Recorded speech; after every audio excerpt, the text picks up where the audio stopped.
आपका स्वागत है। आज एक सवाल लेकर हम जाएंगे राजनीतिक दलों से जुड़े हुए लोगों के पास और ख़ास तौर पर एनसीपीडीपी के पास, क्योंकि सवाल जुड़ा हुआ है उन्हीं लोगों के साथ। अमित शाह की रैली हाल ही में हुई जिस पर एक डंका जो है बजाया गया कि भाजपा की जीत जो है वो सुनिश्चित है 2024 के केंद्र के चुनावों में, जिसे लेकर उन्होंने ये भी कहा कि भाजपा की जीत होगी और वहीं पे निशाना साधा 3 परिवारों पर। इन परिवारों की बात करें तो महबूबा मुफ्ती, फारूक अब्दुल्ला और राहुल गांधी। तो यही सवाल लेकर आज जाएंगे इन लोगों से जुड़े, इन लोगों के पास और राजनीतिक दलों से जुड़े इन लोगों के पास, और इनकी क्या प्रतिक्रिया है वह भी जानेंगे। इस समय हम मौजूद हैं JKNC के दफ्तर में और वहीं पे एक सवाल लेके हम आ चुके हैं रत्न लाल गुप्ता जी के पास और इनसे जानेंगे इनकी प्रतिक्रिया क्या है इस सवाल को लेकर। सर, जिस तरह से अमित शाह की रैली का आयोजन यहाँ पे किया गया, जनसभा को संबोधित किया और एक बात कही डंके के चोट पर, ये बात थी कि 2024 के केंद्र के चुनावों में जीत होगी, भाजपा की जीत होगी, मोदी सरकार की, और फिर एक बार प्रधानमंत्री मोदी जी बनेंगे। क्या कहेंगे आप? देखिए, ये जो इलेक्शन आ रहा है पार्लियामेंट का, फैसला लोगों ने करना है। हिंदुस्तान एक दुनिया की सबसे बड़ी डेमोक्रेटिक कंट्री है। लोगों के पास यही एक राइट है।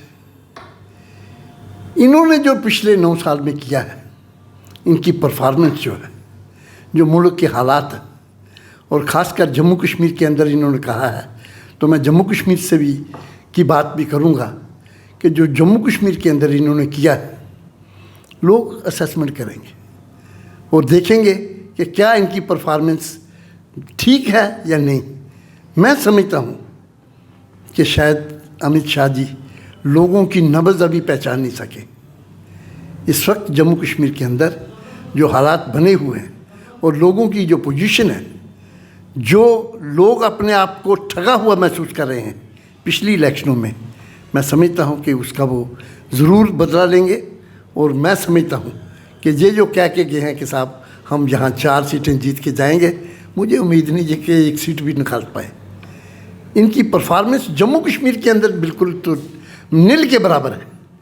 जैसे ये कह के गए हैं, मिसाल के तौर पे एक छोटी बात कही उन्होंने कहा कि साहब हमने यहाँ 7 मेडिकल कॉलेज दिए, 5 तो हमारी सरकार ने, जिस वक्त उमर साहब चीफ मिनिस्टर थे और मनमोहन सिंह जी प्राइम मिनिस्टर थे, 5 मेडिकल कॉलेज तो उन्होंने सैंक्शन किए और यहाँ से जम्मू कश्मीर के अंदर दिए थे।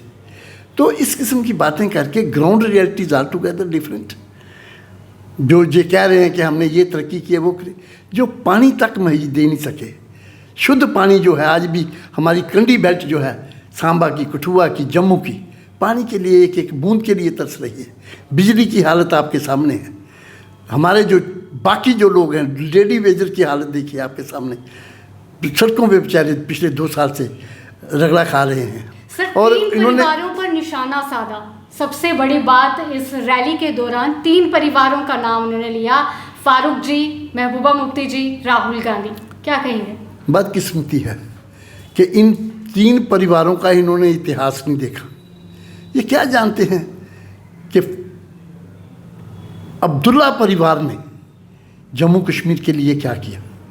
मैं तो समझता हूँ कि हिंदुस्तान को ऋणी होना चाहिए अब्दुल्ला परिवार का। रियासत जम्मू कश्मीर को अगर उस वक्त बचाया 1947 में, तो अब्दुल्ला परिवार ने बचाया।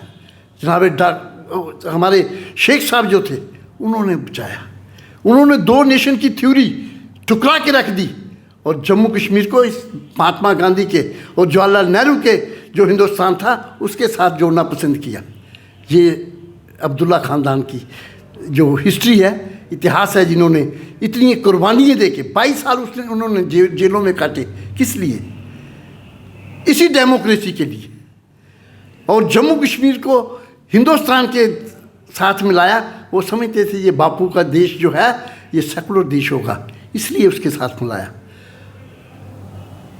1990 से लेके 1996 के अंदर जम्मू कश्मीर के अंदर क्या हो रहा था, क्या हुआ, लेकिन 1996 के अंदर डेमोक्रेसी नाम की चीज़ नहीं थी।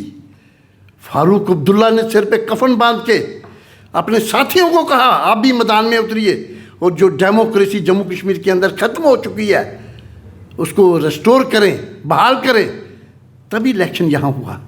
और उस 1996 के बाद ये मैं इनसे पूछता हूँ, ये कहाँ थे?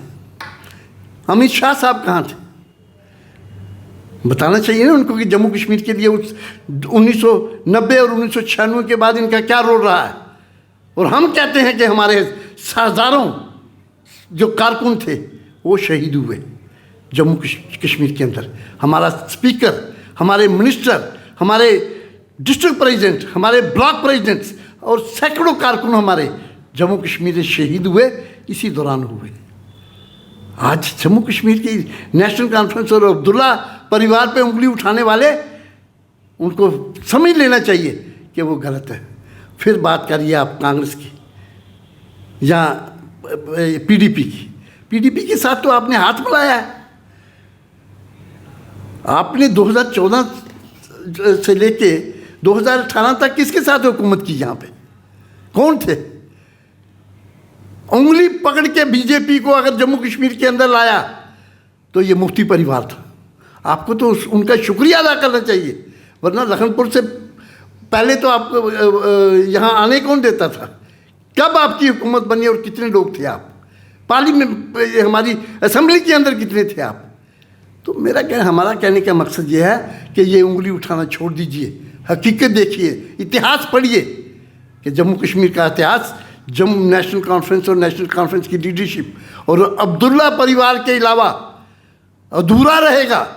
और जो लिखा गया है इतिहास अब्दुल्ला परिवार के बारे में, वो गोल्डन अक्षरों में लिखा गया है। ये इनको पढ़ना चाहिए और इनको देखना चाहिए कि इतिहास क्या है। शुक्रिया।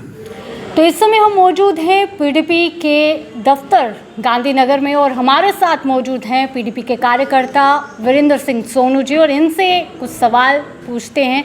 सर, सवाल है आज का, अमित शाह की रैली हुई, एक ऐलान, एक इस तरह की घोषणा की 2024 का केंद्र के जो चुनाव होंगे उसमें डंका जो है फिर भाजपा का बजेगा, फिर एक बार भाजपा की जीत होगी, फिर प्रधानमंत्री नरेंद्र मोदी जी ही प्रधानमंत्री पद पर आएंगे। क्या कहेंगे आप?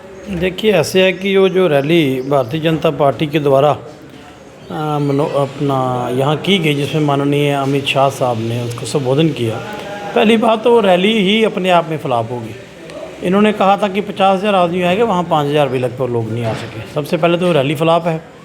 दूसरा, जो उस रैली में कहा गया कि एक बार फिर 2024 में जो चुनाव हैं वो भारतीय जनता पार्टी जीतेगी, यही बात उन्होंने की जी। तो एक बात तो वो क्लियर करके जम्मू के लोगों को भी 2024 में पार्लियामेंट के चुनाव होंगे, उससे पहले असम्बली का कोई चुनाव नहीं और उससे पहले कोई भी चुनाव जम्मू कश्मीर में नहीं होगा।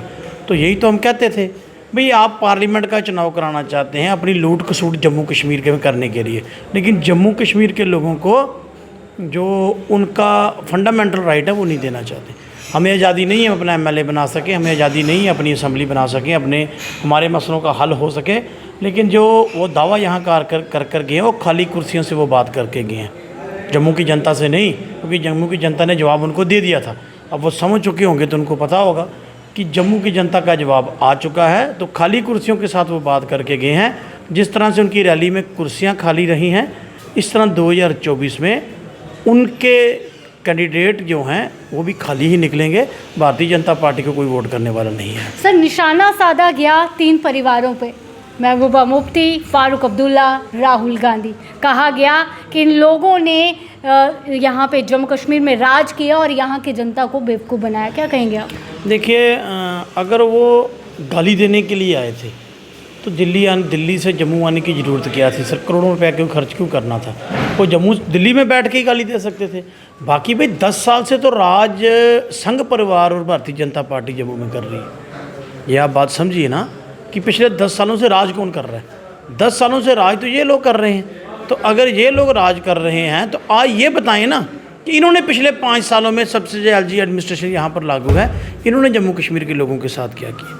पहले तो ये बताएं कि इन्होंने जम्मू कश्मीर के लोगों के साथ क्या किया, इन्होंने जम्मू कश्मीर के साथ क्या इंसाफ किया, पहले इसके बाद में बताएं। और बाकी भाई मैं कहता हूँ कि परिवार की बात तो भारतीय जनता पार्टी करे ही ना, क्योंकि जम्मू कश्मीर में 2 लोगों के सहारे पूरे जम्मू कश्मीर को चलाया जा रहा है, एक एलजी साहब और एक चीफ सेक्रेटरी साहब, एक एडवाइज़र है पूरे एलजी का।